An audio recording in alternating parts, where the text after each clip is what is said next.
Alors on va voir le fonctionnement de cette alarme de piscine. Ici donc, on voit la LED verte à gauche qui clignote en mode surveillance du bassin, donc pas de baignade. Si ça sonne parce que y a un objet ou il y a une personne qui s'est baignée, en tout cas si ça sonne avec la sirène principale 100 décibels, ça veut dire qu'il faut intervenir très très vite pour voir ce qui se passe. Et pour ensuite acquitter l'alarme sonore, il faudra appuyer sur une des touches, n'importe laquelle. Ça arrête. Voilà. Pour se baigner, il suffit de taper le code 1, 2, 3, 4. Voilà. Donc là, on a la LED rouge au-dessus du baigneur là, qui indique qu'il n'y a plus de surveillance du bassin. On peut se baigner sans que la sirène déclenche. Et donc, il n'y a pas de surveillance par l'alarme du bassin.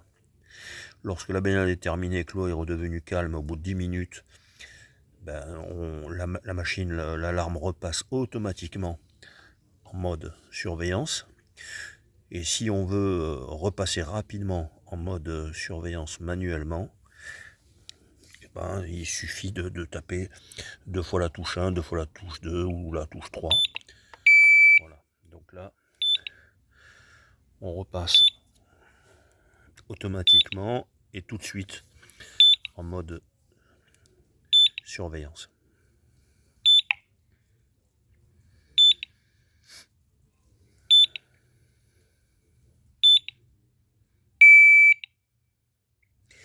Voilà, la LED verte clignote, mode surveillance du bassin. Si on est en zone de vent fort, qu'il y a des déclenchements intempestifs, il faut comprendre que si on est dans ce cas-là, si vous arrêtez l'alarme, il n'y a plus de surveillance du bassin. Donc c'est sous votre responsabilité. Alors pour arrêter l'alarme complètement, on va taper le code 3, 4, 3, 4, 3, 4. Voilà. Donc là, plus rien ne clignote, l'alarme est arrêtée, plus de surveillance du bassin, attention. Pour remettre en route, 1, 2, 3, 4.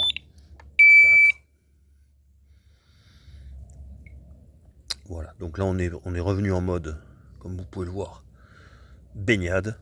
Le LED rouge clignote, on peut se baigner. L'alarme est en route, mais on peut se baigner. Si on veut passer en mode surveillance, par exemple, 2 fois la touche 1.